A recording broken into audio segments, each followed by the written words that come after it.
Hello, welcome to Wargamer. I'm your host, Rob, and this is the Age of Sigmar Stat Center, where we look at all the event results from the weekend. We look through the lists and we talk about what the ongoing trends are, which is very fun. We've got five events this weekend with 183 players from 4 different countries.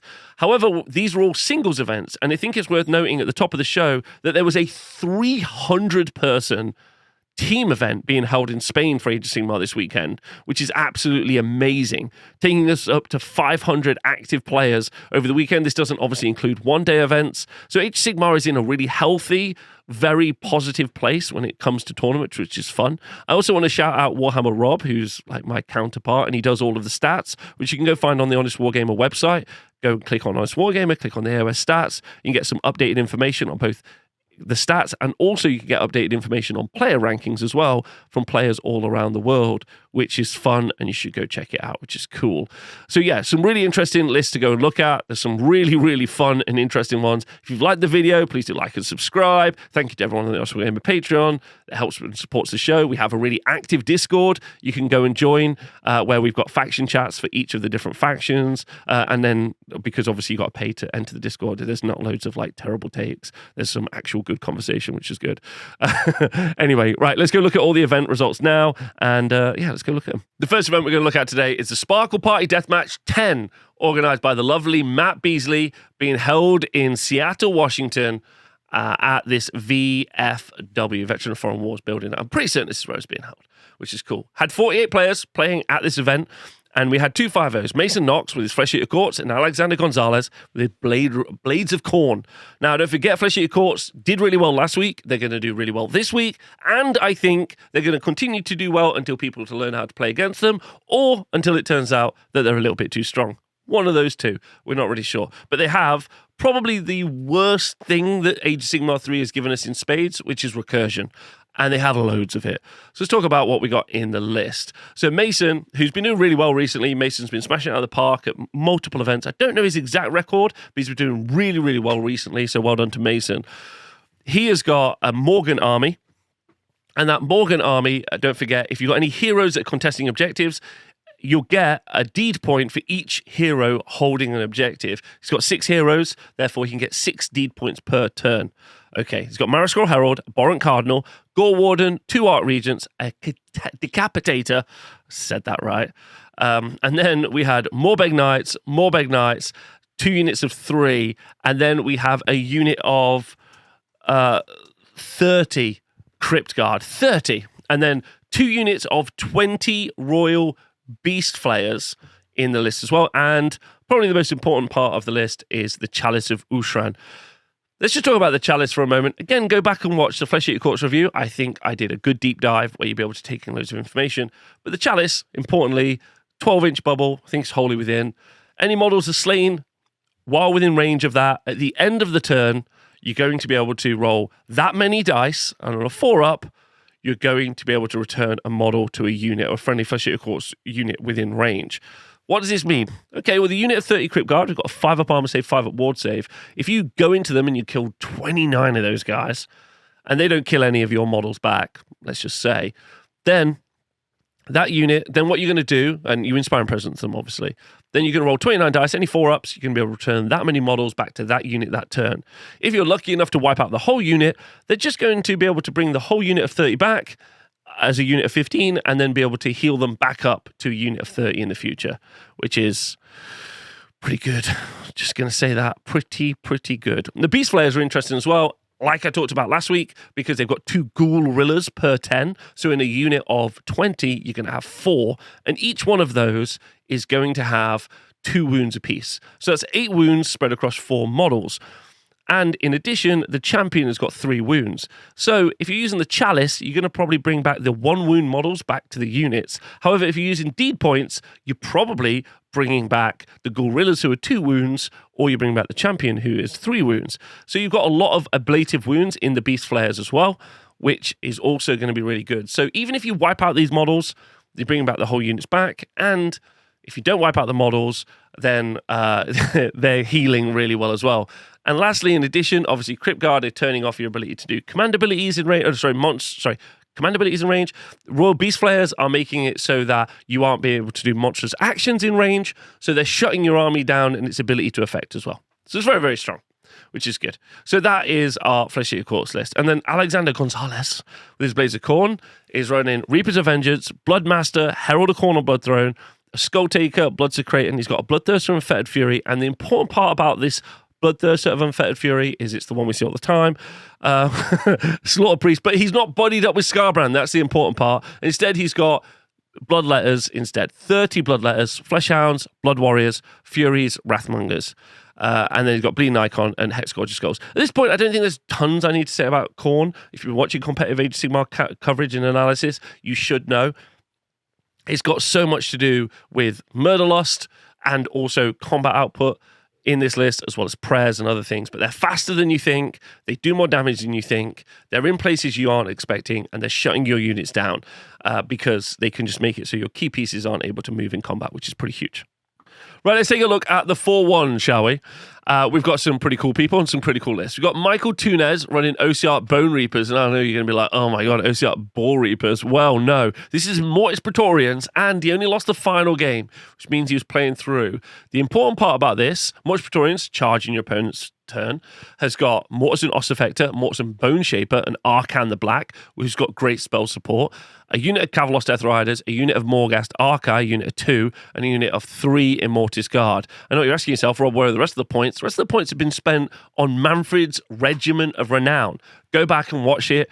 Watch my review video that's on YouTube. Go check it out. Manfred and his Sternstein Garrison, and he's got Manfred in the list, 2 units of Felbats and a unit of Graveguard. Don't forget they can deep strike within 6 inches, which is pretty crazy, and you already got countercharging from the rest of the Bone Reapers force. So you've got Bone Reapers countercharging, and then you've got all the other characters being able to... Sorry, Bone Reapers being able to countercharge, and then you've got Manfred who can do that as well. Super good. Really, really fun. So love that. Then you got Alexander Fries running Blades of Khorne, Reapers of Vengeance. Just some more Khorne bros. Stark Pista, with his Seraphon running a Croak Bomb. Matthew Kangisser with his Seraphon Dracothian's Tail. Again, a Croak Bomb. Then you got Joseph Sai with his Nighthaunt Emerald Host. I'm really struggling to pronounce names today. I apologize to all the players. I hope you give me a break on it. I apologize. Okay, so... Emerald Host, Guardian of Souls, Krulgas Cruciator, Lady Linda, Kurdos, Spirit Torment, 6 Spirit Hosts, 10 Grimghast Reapers, 5 Craven Throne, 2 times 5 Hex Wraiths, and another 5 Craven Throne Guard, which is pretty crazy to have 2 units of 5 Craven Throne Guard in the list as well. And then 2 units of Mimron Banshees. This is quite interesting because it feels fairly light on big hitting units. Instead, you've got a lot of support for the characters in the Spirit Host, unit 6, in here as well. You've got some Hex Wraiths, but it's only 2 units of 5, so it's not a lot. And then 2 units of Banshees, which are very light wound dense points, but they're very good as anti-magic. And maybe this works really well into Croak Bombs, obviously, because you've got the ability to shut down enemy spells, which makes a lot of sense. So I think that makes that's got some good counter pick play, which I really like as well. Then you got Cloyd Dowling, what a legend, with his Stormcast Eternals. And this list is wild. Okay, he's running Stormkeep. Okay, and he's Hammers of Sigmar. He's got Ionis Cryptborn in the list. He's got a priest. He's got all of his notes written on the list as well, which I love. Then he's got Neve Blacktalon and her Blacktalon's companions, a Knight Incanter and a Knight Zephyros, and then a unit of 10 Vanquishers, which have a 5 rally, 2 units of 5 Vindicators.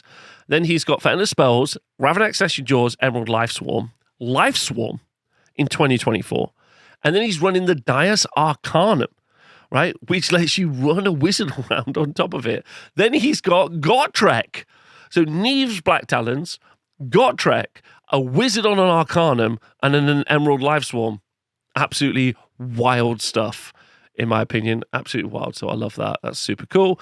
Then you've got Chris Lemoy with his Gloomspike Gits, and he's running King's Gits, Madcap Shaman, Scragrot, 2 units of Moonclan Stabbers, 2 units of Boingrot Bounders, one's a unit of 15, one's a unit of 10, then a unit of 10 Loon Smasher Fanatics, a unit of 5 Loon Smasher Fanatics, and the Gobblepalooza, and a unit of Sneaky Snufflers. So Fanatics is pretty interesting inside the Stabbers, and then Boingrot Bounders do what Boingrot Bounders do, being one of the best cavalry units in the game, absolutely outrageous output, especially if you get all the buffs on top of them. Anyway, Matt Beasley's a wonderful person.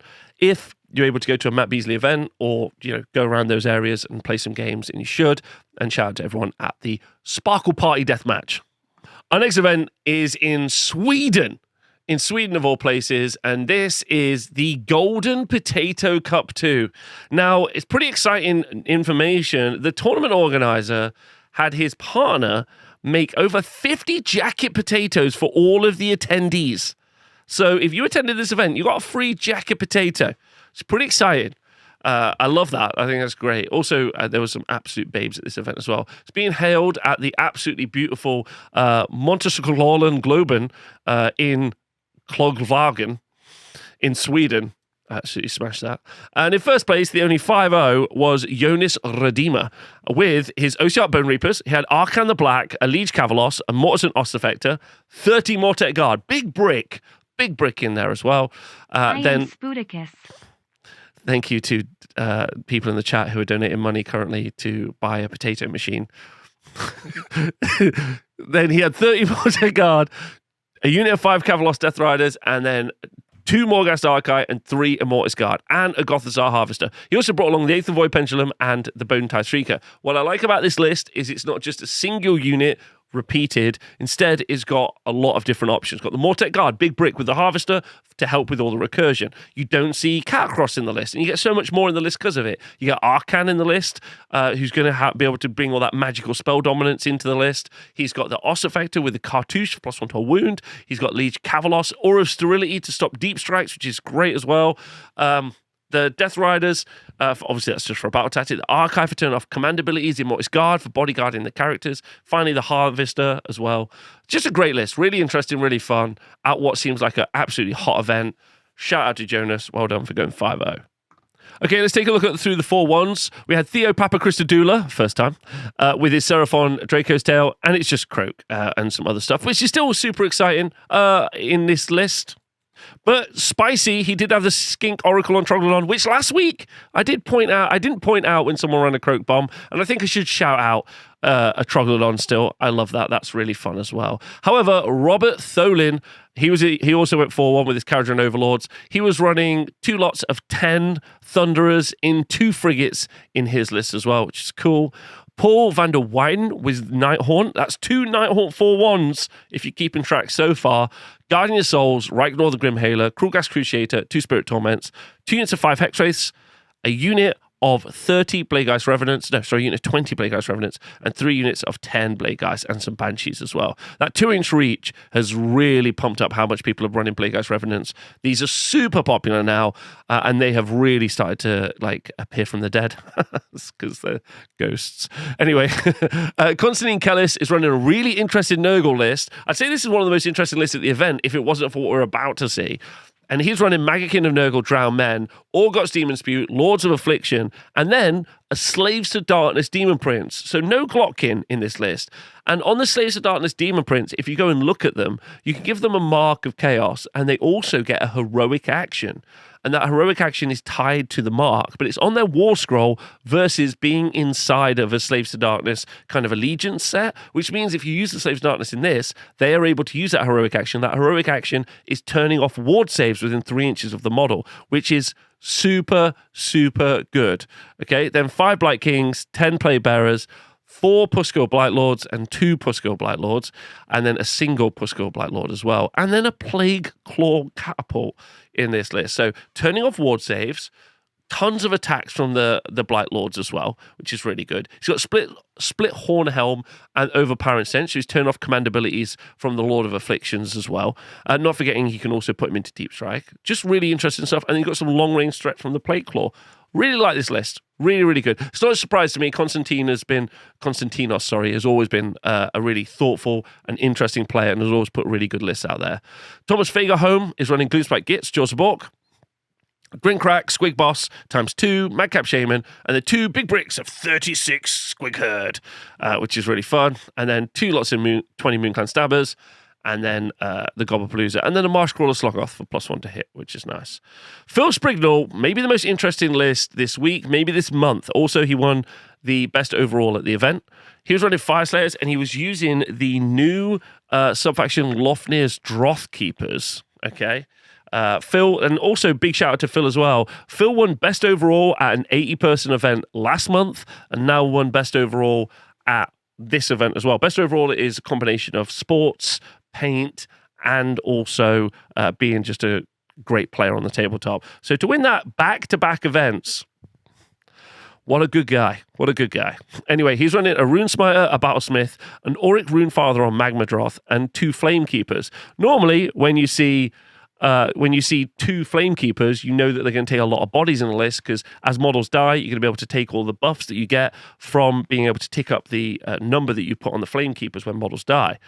However, this list has got 2 units of 30, well, 27, but still, a double reinforced unit of Vulcan Flameseekers, which is the new Warcry Warband, and he's got 2 of them as well. And then an Auric Runeson on Magmadroth in this list. This is spicy as hell. And he was battling it out on the top table, I think, to win the final. I think maybe. But either way, it's great. All in the Wizard Finders of Andor. I'd like to speak to Phil about that in the future, because I think that's really fun, and see what it sounds like on the tabletop. Then we got Dom Stonebridge, one of the loveliest people in the whole world, with his Hammers of Sigmar, and he's running Cryptborn, Ionis Cryptborn, a Knight Relictor, a Knight Zephyros, and the Light of Altharion as an ally. We talked about this last week. Light of Altharion as an ally is super popular now. 4 Tempesters, 2 Fulminators, a unit of Vanquishers, a unit of Vanguard Hunters, and then Vanguard Raptors Long Strike Crossbows, which even to this day, their double shoot ability at range, just so powerful. I think actually the fact that they were forced in an FAQ like 2 years ago to go from units to 6, units to 3, has been a boon to Stormcast lists, meaning that they're now a small enough unit that they aren't the focus of your like major damage dealers, but they're also impactful enough that they're going to carry you through a game, which is interesting, and an Everblaze Comet, which is just super cool as well. Philip Skoglund with his Stormcast Eternals was running Dracothian Skywing. He had Ionis Cryptborn, Krondys, Stormdrake Guard times 2, then another unit of 2 wands of Stormdrake Guard as well. So in the 4-1 category, we've got 2 different armies of renown. That's really fun. And I haven't seen Dracothian Skywing do super well. So that's really cool as well. Anyway, it looks like a great event. I know that the TO works super hard to make sure everyone has a lovely time at that event as well. Sweden's a wonderful place full of wonderful people and a wonderful meta. So if you get the chance to go and play games there, I would. And shout out to the Asylum Wargaming guys, where you can go and watch all of these games live streamed on their YouTube channel, Asylum Wargaming. And also shout out to the Malarkey boys. The next event takes us all the way to the absolutely stunning Cairns in northern Australia. It's in Queensland, technically, but it's very, very far north in Australia, which is why I'm assuming it's called the War in the North, which has got 32 players playing in Australia. Our first 5-0 is Benoit Boutard, or Butrad, I think I've got that right, playing Skaven. So Skaven have got a 5-0 spot, which is cool. They've got a Greyseer, another Greyseer, Thanquol Bone Ripper, Verminlord Warbringer, and 2 Plague Priests. Then 20 Clan Rats, 10 Plague Censer Bearers, 20 Plague Monks, a Warp Grinder, and a Hell Pit Abomination. Now, we've talked about this the past few weeks. Hell Pit Abominations are back. They are super popular at the minute. Almost every Skaven list, and there's also loads of Skaven armies doing really well, going 4-1 and 5-0, are featuring a Hell Pit Abomination. What do I see as the reason for this? Not really sure. They've always been really good. They're super good into armor, if armor exists. Not really sure why we're seeing it. But some of the key elements here, Verminlord Warbringer with the Death Frenzy that's multiple stacks. And then you've got the Plague Censer Bearer, which are really good in combat. Plague Monks, also really good in combat as well. You've got the Great Plagues thanks to the Plague Priest, although I don't know if you get Great Plagues unless you've got 3. And then you've got all of the output from Thanquol Bone Ripper and also the Greyseers as well. I've got Skit Leap, Death Frenzy, Blizzard, all really potent spells in here.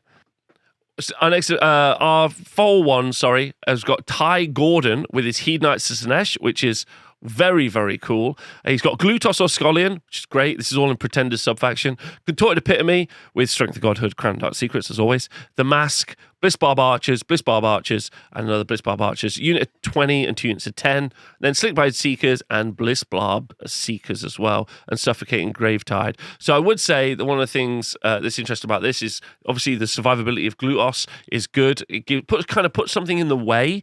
Like you will see with an Incarnate in Tzeentch, put something in the way so the Blitzbarbs can just rock around for a little bit longer. And once they start doing their output, they put a lot of output out, which I think is really, really cool as well.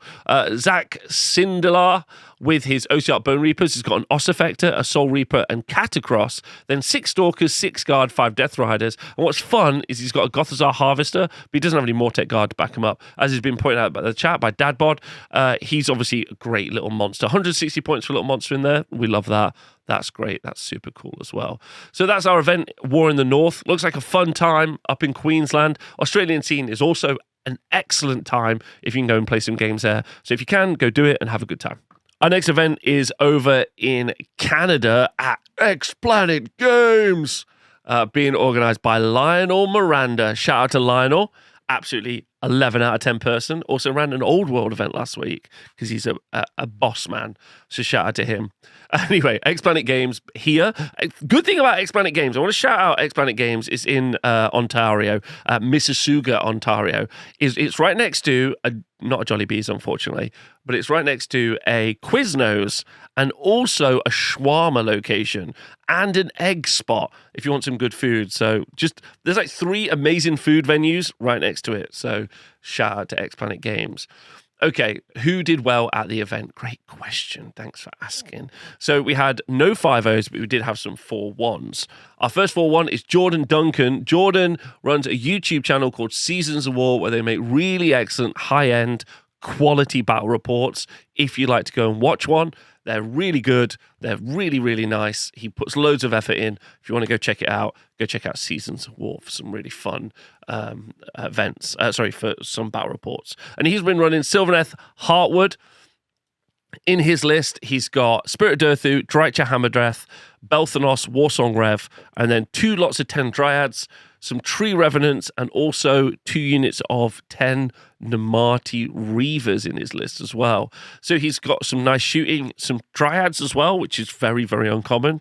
And then he's got the Durthu, Drycha, Belthanos, Warsong Rev. Kind of interesting in this situation because previously we've seen Sylvaneth lists do well where they've been running like Alariel, Durthu and Belthanos, and he's decided to split up the army and use Alariel's points for some other units. So Warsong Rev for bringing the spellcasting, Drycha for output and spellcasting as well. And then he's gone for some allies in the Reavers, which I think is really, really interesting.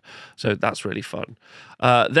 I should go through this. We've got Jake Swegin with his Flesh Eater Courts, Jean-Francois Normand with his Disciples of Tzeentch, and then the beautiful, tall, lustrous, an absolute 11 out of 10, Ridge Hannah, and then also gorgeous, Yuri Shishinava, done that wrong, Shishinava from Beauty Hammer as well with his Nighthaunt Scarlet Doom. Okay, so Jake with his Flesh Eater Courts, he was running an Abhorrent Arc Regent. This is all in Hollowmorn.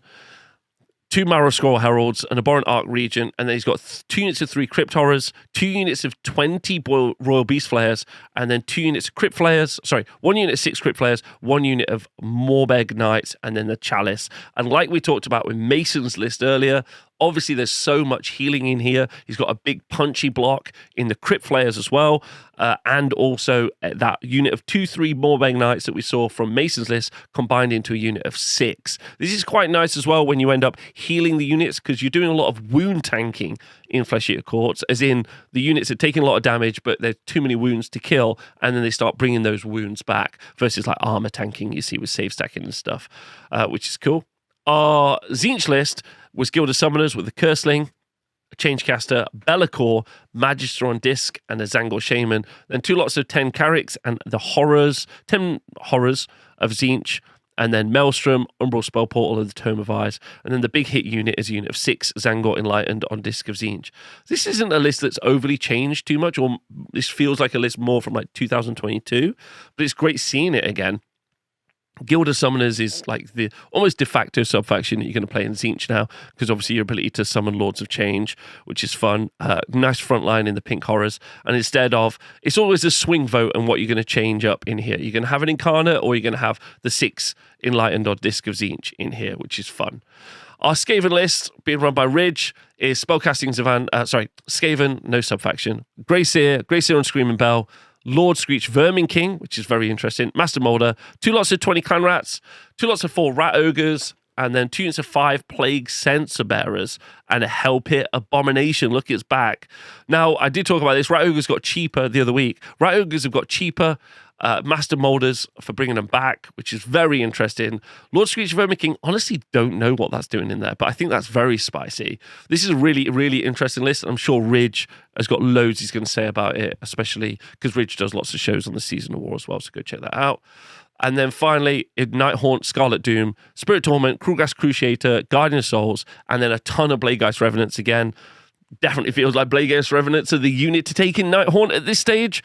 They're very popular. The 2-inch reach has obviously really bumped them up. And also, a really important thing to say about this event is that 2 of the worst performing armies, Sylvaneth and Nighthaunt, we saw pre-battle scroll, are now punching at the top of the meta at this event as well. So I think that's interesting.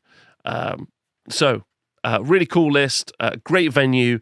Go play and hang out in Canada. Our next event is the Fantasia North Store Championships being held in the north of Sweden in Umeå.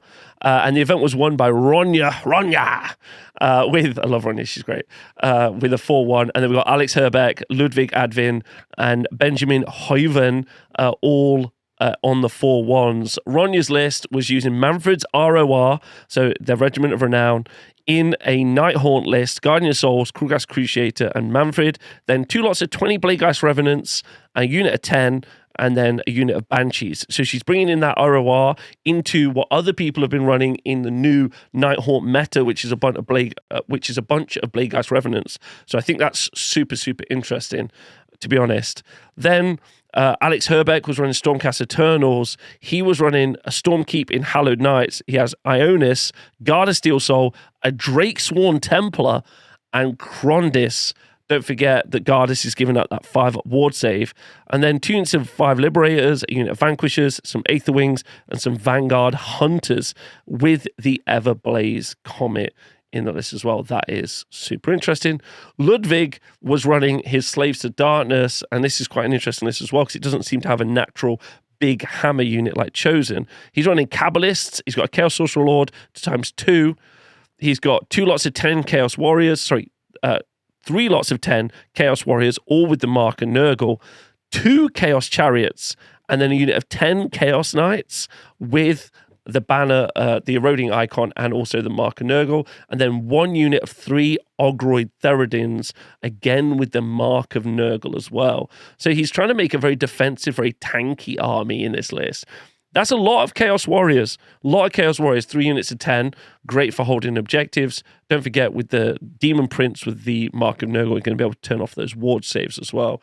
So that is a really fascinating list. And then Benjamin Heuven, with his Night Haunt Grieving Legion, has a Dreadblade Harrow, a Guardian of Souls, Kurdos, Lady Alinda, Spirit Torment, Krulgas Cruciator, some Chain Rasps, Spirit Host, Chain Rasps, and Spirit Host as well. But because it's the Warhammer app, doesn't tell you what any of the information is on those as well. How many in each unit. So there we go. That's a Swedish event. Congratulations to all those players, especially being able to play in Umeå in the north. That's wicked. So that is the wrap up. That's the end of this week. And the meta again is on its head. Sylvaneth up there. We're seeing Flesh Eater Courts obviously still rampaging at the start of this edition. I think that's really interesting as well. Some standout, really, really interesting lists. The Nurgle list from Sweden. I thought that was really interesting. Obviously, that Fireslayer list from the Swedish event as well, I think was spicy and was really, really fun. Sylvaneth in there. Nighthaunt popping up and being popular all over the place. We're seeing Regiments of Renown and we're seeing Armies of Renown features in some of these lists as well. An absolute shocking lack of Cities of Sigmar armies, which they got slapped so hard by those nerfs, I think very unnecessarily. No time to adjust to the meta. And now we're going to see Flesh Eater Courts, I think, run rampant through the meta while people are learning to adjust to them. I think also those regiments of renown are also going to run really rampant as well. And we're building up to obviously the Age of Sigmar World Team Championships. So I think we're going to start to see some lists playing around those as well. Skaven absolutely in the mix at the moment. Help It Abomination stonks up. They're popular. They're popping off all over the place. We had some cheeky, lovely little Sinesh as well. So I've loved that. I think that's been very, very fun. So yeah, really interesting week. Dynamic, interesting, and again, some real good hot insight into what the future of Age of Sigmar might look like, leading into obviously the announcements for all the 4th edition, which we're going to start getting real soon. So fun little time. Great show. Had a lovely time hanging out with the chat. Thank you to the chat as well. They've been great. Thank you to you for watching. If you like the videos and you like the show, please do like, subscribe, and all those other bits. That'd be great. Anyway, thanks for tuning in. Look after yourselves. I'll see you soon.